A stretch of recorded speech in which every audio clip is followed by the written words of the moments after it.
अस्सलाम वालेकुम। मोअज़्ज़ज़ ख़वातीन व हज़रात, एक ही दिन में दो वाक़यात हुए। वह नोटर डैम की पतली गलियों से गुजर रहा था। रास्ते में शराबी गिरे पड़े थे और मुंह से खून टपक रहा था और लोग खौफ से उनके करीब नहीं जा रहे थे। वो देर तक खड़े होकर शराबियों को देखता रहा और अफसोस से हाथ मलता रहा। वो नोटर डैम से दरिया सीन के किनारे आ गया। वहाँ दूसरा खौफनाक मंजर उसका इंतज़ार कर रहा था।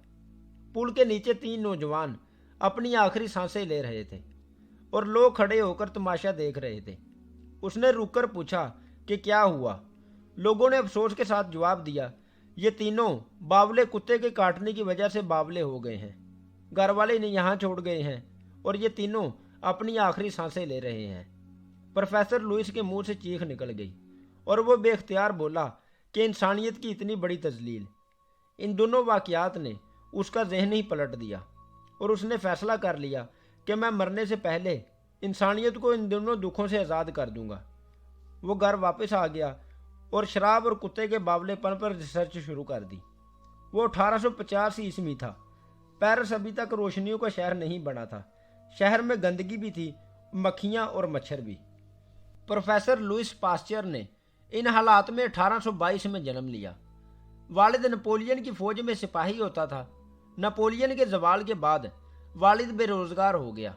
उसे चमड़ा रंगने का काम आता था, चुनाचे उसने चमड़ा रंगने का काम शुरू कर दिया।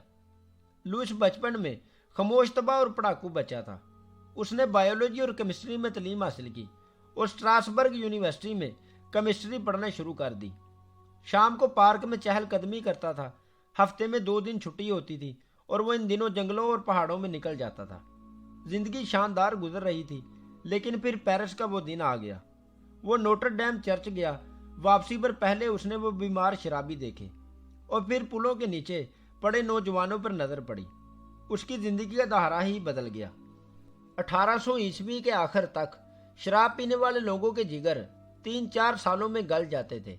उनके फेफड़े भी जवाब दे जाते थे और ये खून थूक थूक कर मर जाते थे। दुनिया में बावले कुत्ते के काटने का भी कोई इलाज नहीं होता था। कुत्ता काटता था और इंसान सिसक सिसक कर मर जाता था। लोग मरीज को अछूत भी समझते थे।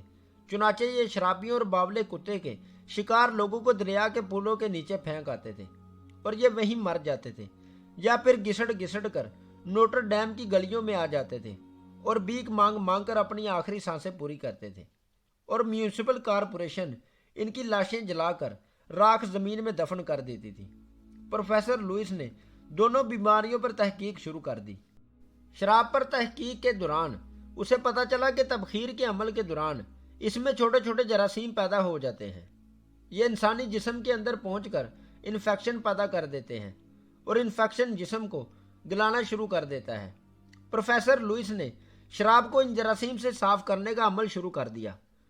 ये मुख्तलिफ शराबों को तबखीर के मुख्तलिफ अवामिल से गुजारता रहा, यहाँ तक कि शराब के अंदर मौजूद 90% मुदरे सेहत जरासीम ख़त्म हो गए। 1872 में उसका मकाला छपा जिसने पूरी दुनिया में तहलका सा मचा दिया। फ्रांस ने सबसे पहले ये अमल शराब साजी की सन्नत में मुतारफ करवाया और पूरे मुल्क में शराबी मरना बंद हो गए। प्रोफेसर लुइस का तरीका इसके बाद पूरी दुनिया में नाफिज हो गया। करोड़ों लोग बच गए। प्रोफेसर लुइस ने इसके बाद कुत्ते के काटने का भी इलाज दरियाफ्त कर लिया। कुत्ते के काटने की वैक्सीन दुनिया में पहली वैक्सीन थी। ये सन 1885 में पेरिस में पहले इंसान को लगाई गई और उसकी जान भी बच गई। कमाल हो गया। उसका अगला इलाज एंथ्रेक्स का इलाज था। एंथ्रेक्स खौफनाक बैक्टीरिया पैदावार होता है। ये इंसान की जिल्द, फेफड़ों, मादे और बड़ी आंत में अल्सर पैदा कर देता है। प्रोफेसर लुइस ने इसका भी इलाज दरियाफ्त कर लिया। ये तीनों कारनामे इतने कमाल के थे कि बड़े बड़े प्रोफेसर्स भी आगे बढ़कर इसके हाथ चूमते थे। ये देवता बन चुका था। इसने पेरिस में छोटी सी जगह खरीदी और दुनिया में माइक्रोबायोलॉजी का पहला इंस्टीट्यूट बना दिया। इंस्टीट्यूट 1887 में कायम हुआ। इसने दुनिया की मोहल्लक तरीन बीमारियों पर रिसर्च शुरू कर दी और वो दुनिया का पहला माइक्रोबायोलॉजिस्ट भी था। इसने तहकीक से साबित किया था कि दुनिया में जरासीम से भी सैकड़ों गुना छोटे बैक्टीरिया भी मौजूद हैं और ये बैक्टीरिया اصل میں بیماریاں پیدا کرتے ہیں۔ ان کا حل انسانی جسم میں ان جیسے بیکٹیریا ہیں جو جسم میں قوت مدافعت پیدا کرتے ہیں اور یہ قوت بیماری کا مقابلہ کر سکے۔ اور آج اس انسٹیٹیوٹ کو 134 سال مکمل ہو گئے ہیں، اور اسی انسٹیٹیوٹ نے آگے چل کر ڈائریا، ٹی بی، بخار اور انفلوئنزا اور طاعون کا علاج بھی دریافت کیا۔ پہلی جنگ عظیم میں ٹائیفائیڈ کی دوائی بھی اسی ادارے نے بنائی تھی، اور پاسچر انسٹیٹیوٹ نے ہی سن 1983 میں ایڈز کا وائرس HIV بھی ڈسکور کیا تھا، اور اس ادارے کے 10 سائنسدانوں نے نوبل پرائز بھی حاصل کیا، اور اس وقت بھی اس ادارے میں 2780 لوگ کام کرتے ہیں۔ اور ناظرین کرامی، اسی انسٹیٹیوٹ میں کام کرنے والے پروفیسر جیمز بیورو کی ہی مثال لے لیں۔ ہم نے 2010 میں پہلی بار ڈینگی کا نام سنا تھا، جبکہ پروفیسر جیمز فرانسس 27 سال سے ڈینگی پر ریسرچ کر رہے ہیں، جبکہ 1400 سائنسدان پاسچر انسٹیٹیوٹ میں کرونا پر بھی ریسرچ کر رہے ہیں۔ اور آج ہمیں یہ ماننا ہوگا کہ اگر لوئس پاسچر نہ ہوتا، اگر یہ شخص انسانیت کے لیے اپنی زندگی وقف نہ کرتا، تو آج دنیا کی آدھی آبادی سسک کر مر رہی ہوتی۔ یہ اسی شخص کی مہربانی تھی کہ آج ہم صحت مند اور پرمسرت زندگی گزار رہے ہیں۔ کاش ہم پاسچر جیسا کوئی پاسچر پیدا کر لیں، یا پاسچر انسٹیٹیوٹ جیسا انسٹیٹیوٹ بنا لیں، تو آج ہمارا یہ حال نہ ہو۔ لوئس پاسچر 18 ستمبر سن 1995 کو اپنے انسٹیٹیوٹ سے نکلا اور پیرس کے پارک میں چلا گیا۔ وہاں اسے ہارٹ اٹیک ہو گیا۔ لوگوں نے اسے لٹایا، کوٹ کھولا، پیالی میں دودھ ڈالا اور اس کے ہونٹوں کو لگایا۔